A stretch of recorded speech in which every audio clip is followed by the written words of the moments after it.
आप सबको जय मसीह की। आज फिर एक विशेष वचन लेकर आया हूँ। जीवन का आनंद, एक जीवन का ऐसा आनंद जो हमें यहाँ के बाद मिलने वाला है। 1000 साल का जीवन, 1000 साल का जीवन। क्या आप जीना चाहते हैं 1000 का जीवन आनंद के साथ, प्रभु यीशु मसीह के साथ? क्योंकि बाइबल इस बात का पुख्ता प्रमाण देती है और उस पुख्ता प्रमाण के लिए हम आगे चलते हैं और हम कहानी में भी चलेंगे। इससे पहले कि हम कहानी में चलें और वचन में चलें, आपसे मैं एक बात कह लेना चाहता हूँ। कृपया करके मेरे इस वीडियो को आप लाइक ज़रूर कीजिएगा ताकि हमें उत्साह बढ़ेगा, और उसके बाद अपने जितने मित्रों हैं उनसे सब्सक्राइब जरूर कराइएगा, उन तक वीडियो पहुंचाइएगा। क्योंकि परमेश्वर जो वचन को हमें देता है बांटने के लिए, अगर हम उसे बांटते हैं तो परमेश्वर उसका आशीष हम पर बहुतायत से देता है। आइए चले हम सबसे पहले एक वचन को पढ़ते हैं। वचन इस प्रकार से लिखा है, जो पवित्र लोग हैं ना, जो मृत्यु के बाद उस परमेश्वर के पास में गए और उस सिंहासन के सामने, वे लोग क्या कह रहे हैं यीशु मसीह के बारे में। ध्यान से सुनिएगा। प्रकाशित वाक्य, नए नियम की किताब, सबसे अंतिम किताब, उसमें लिखा हुआ है 5:9 में, और वे यह नया गीत गाने लगे। कौन लोग? वे लोग जो उठा लिए गए थे, वे लोग नया गीत गाने लगे कि तू इस पुस्तक के लेने, जीवन की पुस्तक के लेने और उसकी मुहरें खोलने की योग्य है, क्योंकि तूने वध होकर अपने लहू से हर एक कुल, क्योंकि यीशु तूने वध होकर अपने लहू से हर एक कुल और भाषा और लोग और जाति में से परमेश्वर के लिए लोगों को मोल ले लिया है। तो परमेश्वर ने अपने पुत्र को दिया। वो पुत्र क्या किया? हम सब को, कोई भी कुल का हो, कोई भी भाषा का हो, कोई भी जाति का हो, कोई भी धर्म का हो, उसको परमेश्वर ने क्या कर लिया? अपने आप को स्वयं पर देकर अपने लहू से उसने क्या कर लिया? हर एक को मोल ले लिया परमेश्वर के लिए। और मोल लेने के लिए एक किताब है, जीवन की किताब, जिस किताब में उस व्यक्ति के सिवा और कोई नहीं खोल सकता जो हमको जो मोल लिया है अपने लहू से, और वो अधिकार यीशु मसीह को है। उस किताब को खोलने का अधिकार और उस किताब से नाम रखना, मिटाने का अधिकार सिर्फ यीशु मसीह को है। चलिए हम कहानी पर चलते हैं। कहानी पे, किस्से पे क्या है कि आजकल व्हाट्सएप में, फेसबुक में ऐसे नाना प्रकार के और भी कई साधन हैं जिसमें कई प्रकार की बातों को पढ़ते हैं। मैं ऐसे ही एक व्हाट्सएप के एक मैसेज को पढ़ रहा था। इसको मैं पुख्ता प्रमाण नहीं दे सकता हूँ और मैं इसके बारे में एक पुख्ता सच्चाई भी है करके इसका मैं बोल नहीं पाऊँगा। लेकिन एक कहानी है, एक किस्सा है जिसको मैं पढ़ रहा था, और उस किस्से को पढ़ने के बाद मेरे दिमाग में आया कि मैं आपके सामने इस बात को रखूँगा, और ये परमेश्वर की महिमा भी है और आपके और मेरे जीवन के लिए अच्छी बात है। आइए हम उस बात को, उस कहानी को देखते हैं। एक बुजुर्ग व्यक्ति एक मकान में रहा करता था, और वो बुजुर्ग व्यक्ति को उस मकान का मालिक, क्योंकि ये किराएदार था, उसको वो निकाल रहा था घर से, उसके घर से उसको बाहर कर रहा था। और वो बाहर कर रहा था और अड़ोस पड़ोस के सब लोग देख रहे थे, क्योंकि ये किराया नहीं दे पा रहा था।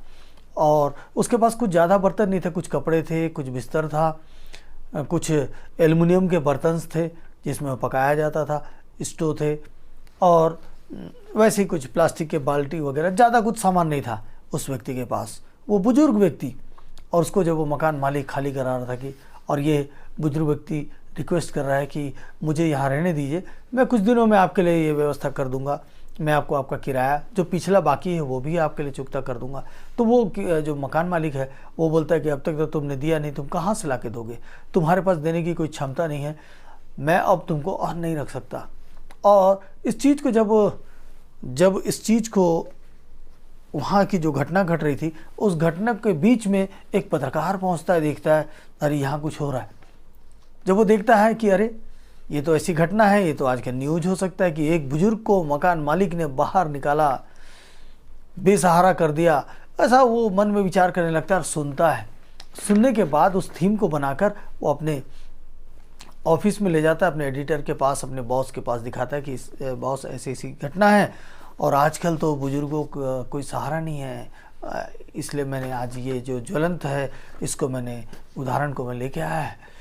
और उस व्यक्ति का मैंने तस्वीर खींच के लाया, आप देखिए। और वो न्यूज़ के लिए जब वो देता है तो उसका बॉस देखते सहित वो बोलता है कि क्या तुम इस बुजुर्ग व्यक्ति को जानते हो?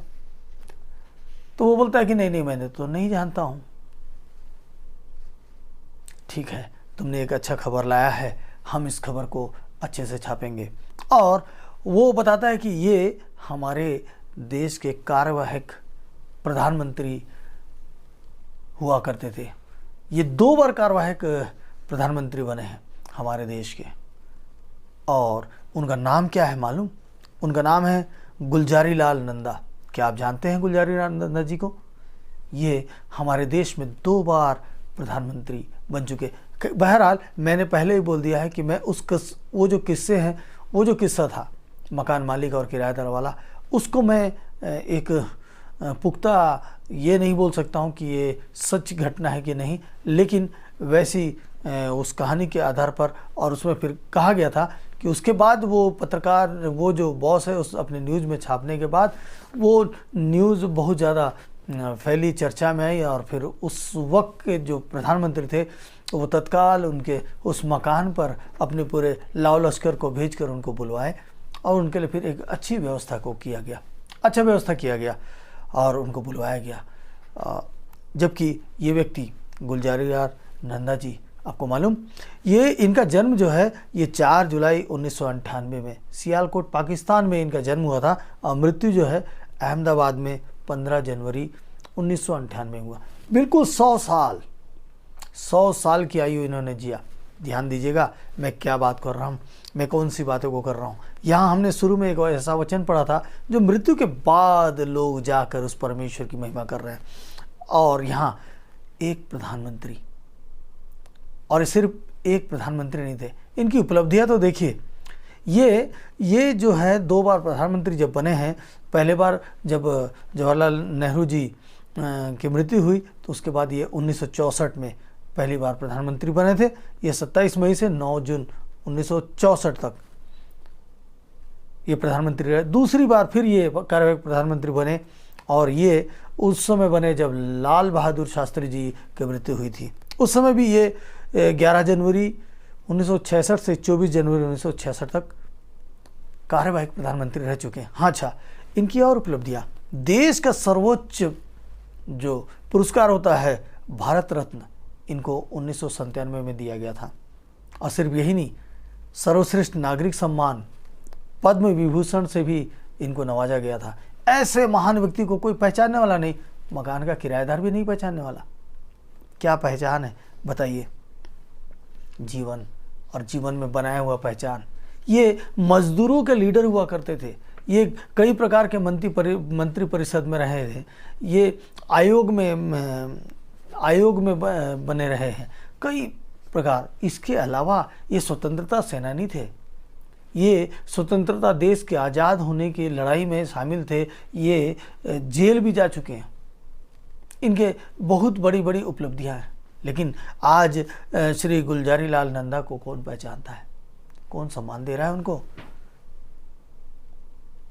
ना तो किसी फेसबुक में और ना तो किसी व्हाट्सएप में इनके बारे में कुछ आता है, या इनका कोई दिवस, जन्म दिवस या मृत्यु दिवस या इनके कोई भी उपलब्धियों को हम तक पहुंचाने वाला कोई नहीं है। सोचिए 100 वर्ष का जीवन जिए और उनका जीवन कैसा बीत गया। मित्रों, मेरा कहने का मतलब है कि हमारा जीवन इस संसार में हम अगर 100 वर्ष भी जीते हैं तो हमारा जब तक रुतबा होता है उस वक्त तक लोग आपके और हमारे पीछे चलते हैं। लेकिन जैसे ही हमारी रुतबा हमारे से घटने लग जाती है, लोग हमको भूलते चले जाते हैं, चाहे हम उच्च पद पे क्यों ना हो।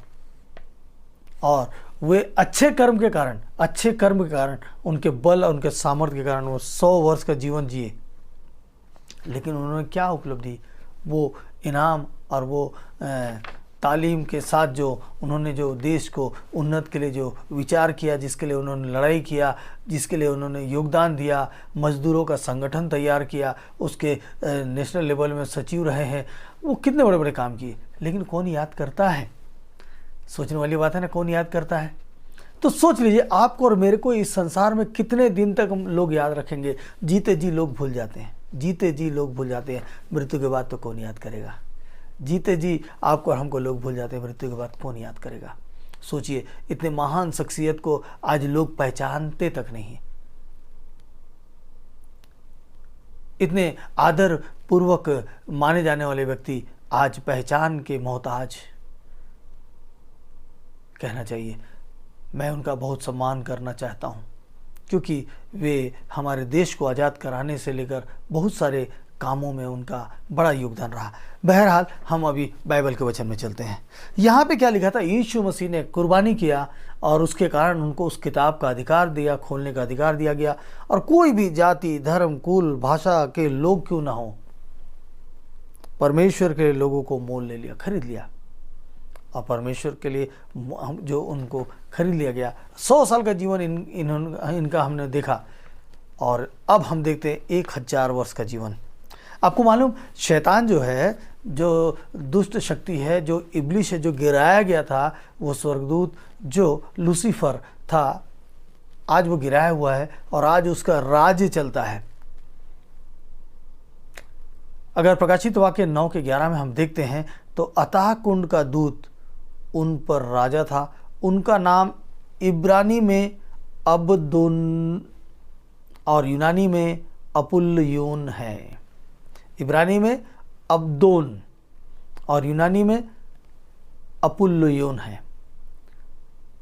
ये वो शैतान है। ये शैतान अभी आज़ाद है, मालूम। और ये कब कैद में किया जाएगा? अभी वो आज़ाद है, आपको और मुझको बहका रहा है और हमें यहाँ सम्मान दिलाता है, फिर हमको लोगों के सामने ओझल भी कर देता है। ये वो शैतान, देखिए इसको कब बंद किया जाएगा। अब ये प्रकाशित वाक्य 20:1 में अगर हम पढ़ते हैं, 1, 2, 3, फिर मैंने एक स्वर्गदूत को स्वर्ग से उतरते देखा, जिसके हाथ में अथाह कुंड की कुंजी और एक बड़ी जंजीर थी। और उसने उस अजगर अर्थात पुराने सांप को, जो इब्लिस और शैतान है, पकड़ के 1000 वर्ष के लिए बांध दिया। पकड़कर 1000 वर्ष के लिए बांध दिया और उसे अथाह कुंड में डालकर बंद कर दिया और उस पर मुहर कर दी कि वह 1000 वर्ष के पूरे होने तक जाति जाति के लोगों को फिर ना भरमाए।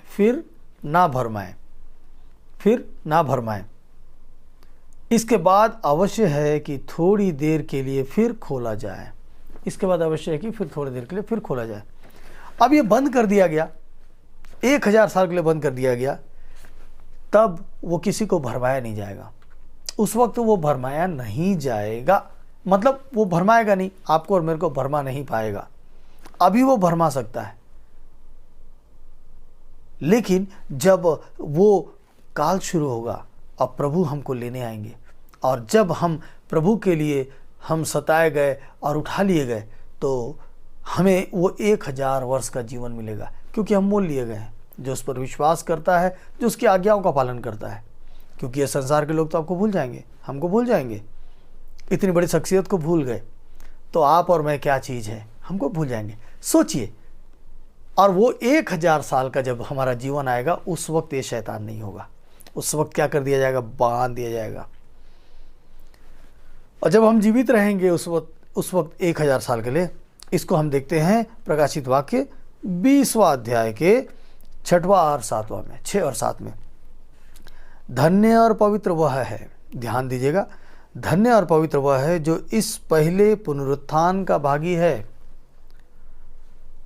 ऐसे पर दूसरी मृत्यु का कुछ भी अधिकार नहीं।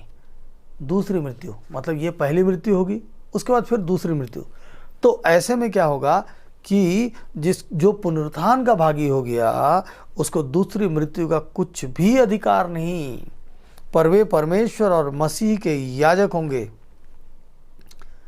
वे लोग परमेश्वर के मसीह और याजक होंगे और उनके साथ 1000 वर्ष तक राज्य करेंगे। अरे वाह, कितनी बड़ी बात है कि वो उनके साथ 1000 वर्ष तक राज्य करेंगे। ऐसे लोग जो पुनरुत्थान के भागी हैं।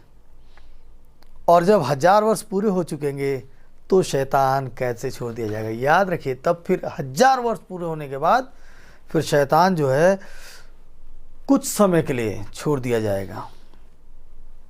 तो ये जो 1000 वर्ष का जीवन है, 1000 वर्ष का जीवन, हमारे लिए तैयार हैं। हमारा चुनाव है कि हम उस जीवन को पाना चाहते हैं या नहीं। चुनाव आपका और हमारा है। हम इस संसार में 100 वर्ष के जीवन को जिएंगे। हम काफ़ी लड़ाई लड़ लेंगे, धार्मिक लड़ाई लड़ लेंगे, अधिकार की लड़ाई लड़ लेंगे, साम्राज्य की लड़ाई लड़ लेंगे, और जब तक हमारा सामर्थ्य है तब तक लोग हमारे साथ चलेंगे, हमें आदर देंगे। उसके बाद फिर हमको भूल कर, हमको कुचल कर आगे चले जाएंगे, और फिर हमारी परिस्थिति क्या हो जाएगी कोई नहीं जानता, कोई नहीं जानता। हर ऊंचे से ऊंचा शख्सियत का व्यक्ति कोई नहीं जानता। आप निकाल दीजिए हमारे भारत के देश के इतिहास को, अच्छे बड़े बड़े मंत्री के लोगों को, अच्छे अच्छे पद के लोगों को, आज उनको कौन याद करता है? नहीं करते ना। तो फिर आप और मैं सोच लीजिए, यहाँ का ताकत यहाँ पे आपके और मेरे बीच में खो जाएगा। हमारे पास कुछ नहीं, लेकिन 1000 वर्ष का जो वायदा है परमेश्वर हमसे करता है, आनंद का वायदा, जिसमें शैतान भरमाने वाला शख्सियत नहीं होगा, और हम परमेश्वर के साथ आनंद बनाएंगे। तो यदि आप आनंद बनाने के लिए तैयार हैं, यदि आप उस आनंद में शामिल होना चाहते हैं, 100 वर्ष का जीवन जीना यहाँ के लिए कितना कठिन है, और वो 1000 वर्ष का जीवन कितना आसान है और कितना आनंददायक, जिसमें शैतान और शैतान की ये रंगीनियाँ, ये शानो शौकत कुछ नहीं होगी। सिर्फ और सिर्फ परमेश्वर की महिमा और परमेश्वर के साथ का आनंद होगा। वो यीशु हमारे साथ होंगे, वो स्वर्गदूतों का झुंड होगा, वो पवित्र लोगों का झुंड होगा, वो सारे लोग हमारे साथ होंगे। क्या आप तैयार हैं? तो इस संसार में आज अपनी आंखों को खोलने के लिए परमेश्वर से प्रार्थना करें।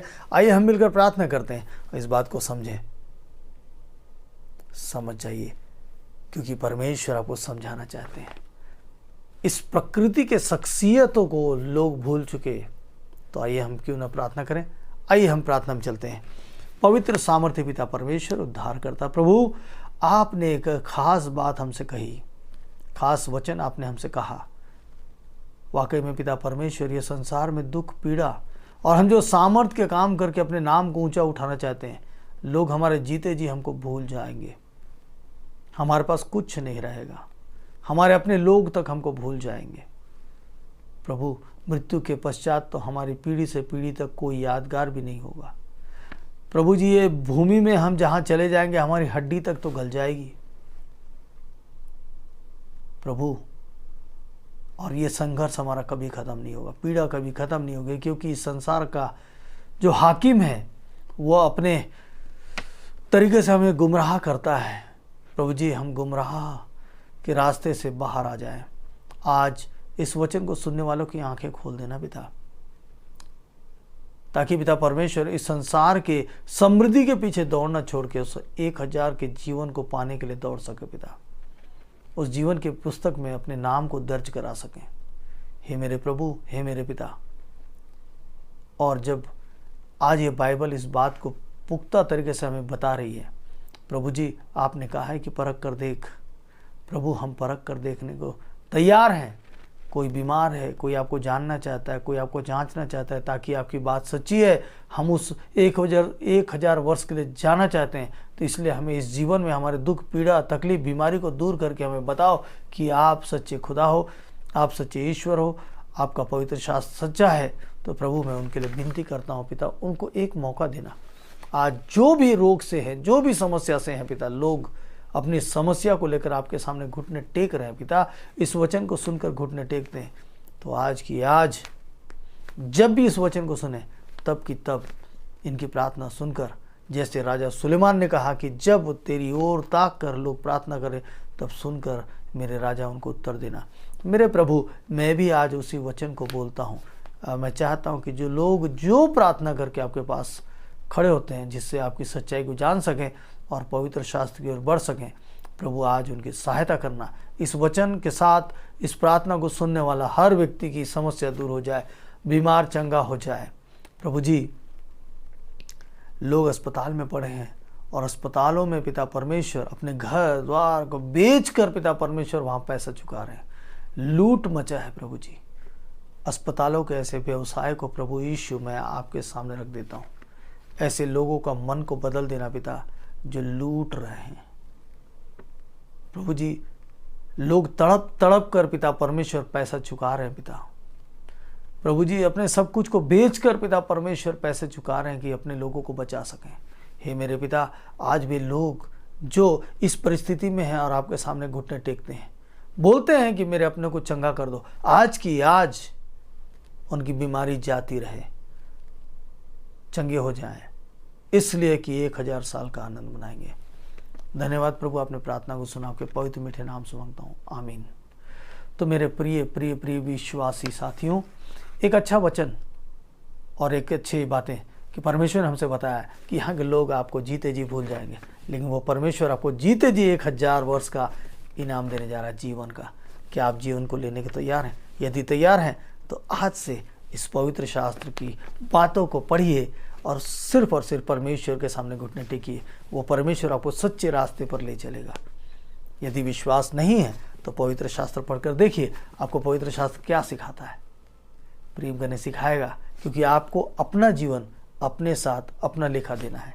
प्रभु आप सबों को बहुतायत की आशीष दे और जीवन में बढ़ती और वृद्धि दे, आपको आपके परिवारों को समृद्धि दे। अगले वीडियो में फिर मिलेंगे। इस वीडियो के लिए हमें इजाज़त दीजिए। आप सबों को जय मसीह की।